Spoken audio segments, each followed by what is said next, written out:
Okay, today I'm in London with Mike Spence. Mike, thanks very much for agreeing to talk to us today. Can we go straight into your personal stuff? How much money do you turn over betting a year? Um, Quite a considerable amount, probably more than most people imagine pro punters actually turn over. Um, well into seven figures. So you just mentioned pro punters there. Is that how you would describe yourself if somebody asked you? It depends who's asking me, really. You've pro being a gambler is always there's a lot of stigma around gambling. So you've got to sort of weigh up who's asking you first. The nitty gritty of it. Yes, I am a professional gambler, but it's a lot of the time I say I work in horses and do a lot to do with horses, and then just test the water with that. Okay, so I'm not going to say how old you are, but you're a young man in this game, with a lot of the professional punters I spoke to are quite grisly because it all comes with experience. So that's what the theory is. So obviously you're breaking that theory. So what is your angle? Just hard work, really. I just personally feel like I just work a lot. I try and work a lot harder than everybody else who's in the horse racing game from a form point of view.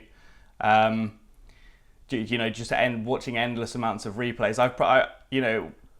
In the entire calendar year, I'll watch every single flat race, multiple times. Really, I'm certainly watching every race at least once. A lot of form study. I'll always go over every race and analyse every race, not in terms of views the horse is running on a certain day, but I'll sort of look at a race and analyse it and make notes on that, with no sort of toward looking in the future. So when they come up to run next, I'll be able to go back to those notes and then look at them. So do you see something that other people don't?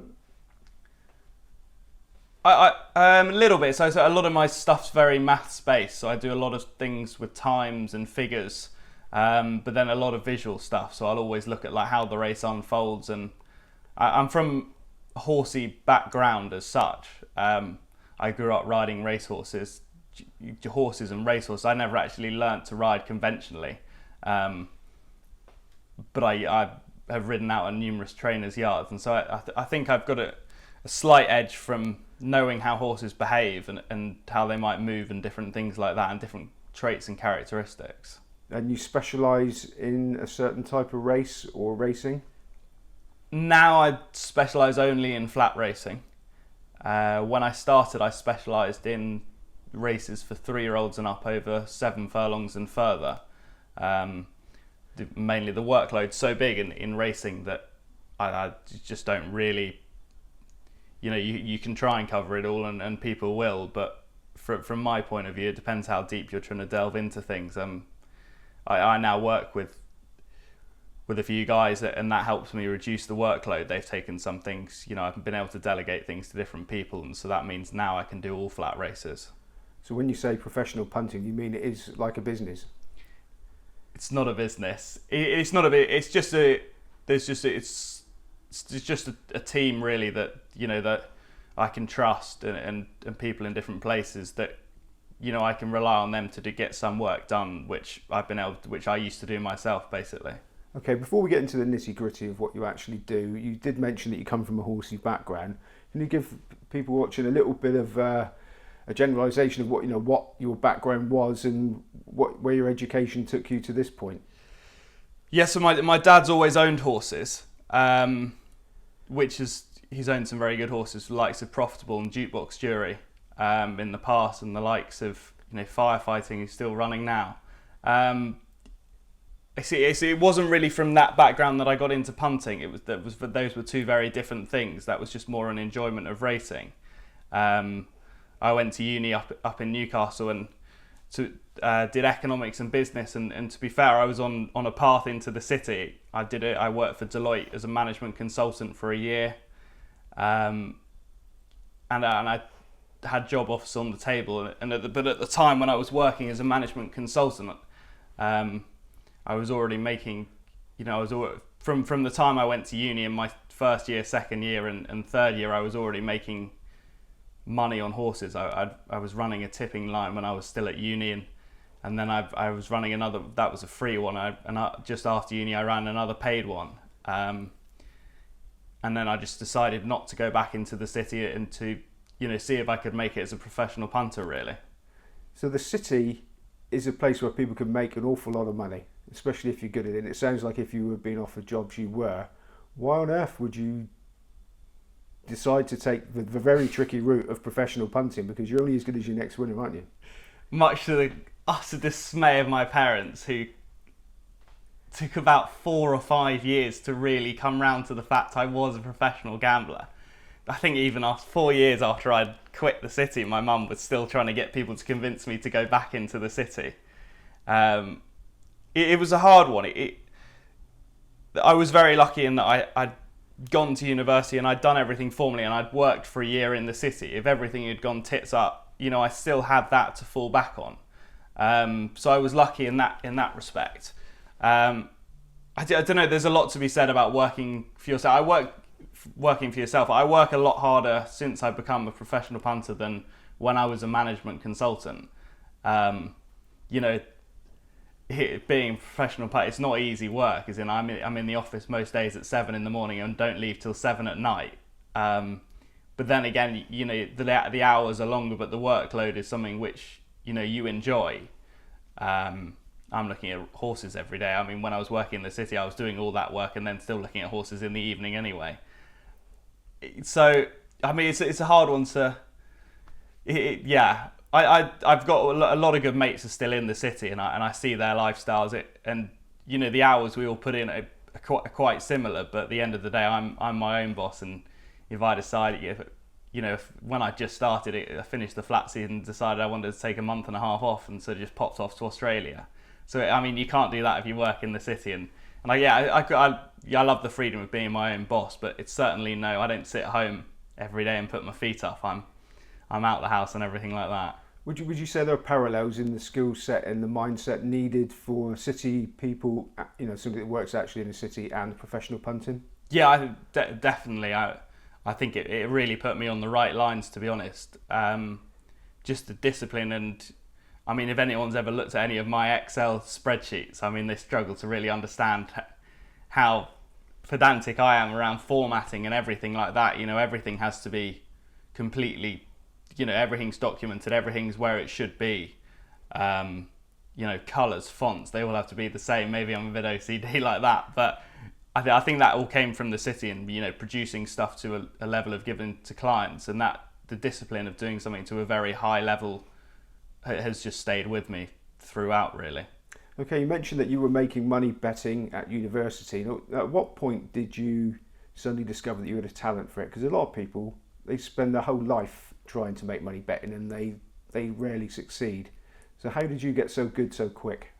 I started. So I was at uni. I was making money in my first year, and nothing special. But I was one of the rare people at uni, just because I was making money that when people were student loans and everything like that, I was making enough to fund my own lifestyle at uni just from betting. And then when I was in the second year, it went through a phase in racing where the perception of racing seemed to get very negative, and people didn't think you could win betting on horses unless you had inside information. So I actually ran a tipping line for, I think it was five months over the winter. I put all my tips up free, written explanations, every single morning, to a point scale of 1 to 5 points on the bet, saying the price to take, all the reasoning, and it was more or less to show people that you could do it. And I think that had it was a return investment of well over 25% over 5 months. I actually did what the bookmakers used to do. The bookmakers do now. I was doing to them. I had all the software plugged in, so when the tips went up, I could see all the bookmakers logging in to see what I was tipping up. Did you ever put any moody ones up to put them away? No, it was a free tipping line, that one, and that was more. It was kind of educational. It was, in a way, it was to prove to myself that I could do it. It was a way of keeping a formal log of things. I wouldn't have imagined it would have gone so well, but it did, and that probably put me on the path to thinking I could do it. And then I ran another tipping line called High Rise Racing for 13 months, which was a paid tipping line. That had a 25.5% return on investment over 13 months, numerous subscribers, just over that period. That one actually wasn't written explanations. We started with written, but trying to, do a workload as well as the admin of tipping line just became too much. So it just went down to selections only. And after 13 months, I felt this was when I'd probably 6 months after leaving uni, I felt that, I'd probably done enough to justify to myself that I could be a professional punter. It was then trying to convince my parents really that the child they'd put through school and education and on the right path was suddenly just going to give it all up to bet for a living. But I had a fair bit behind me in terms of getting a good background, which I think is crucial to anyone, wanting to be a professional gambler.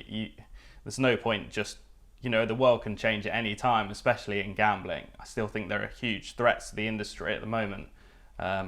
Responsible gambling is going to become I think that's a massive danger. These decisions are going to be made by people who don't really know what they're talking about on this subject. Every day it gets hotter, but I think you need something quite strong behind you in terms of a background to fall back on.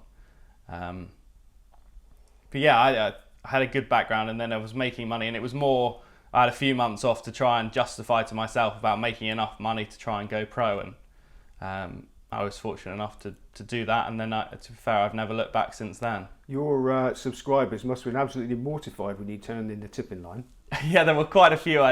There were numerous messages for people asking to, if there was any way they could keep going or if anything they could do for us. And I mean, there were 2 or 3 big guys along the way I've offered to set up, just asked me to run hedge funds really on horses, but the liquidity on horse racing is just not really big enough to do that as attractive as that would be. Now, you mentioned that there's a lot of threats to the industry. You must be one of the biggest. In the scale of the industry, I'm actually tiny. Denise Coates, her little paycheck, unfortunately, mine isn't quite as big as that one. But I just think the industry, at the moment, there's a lot going on.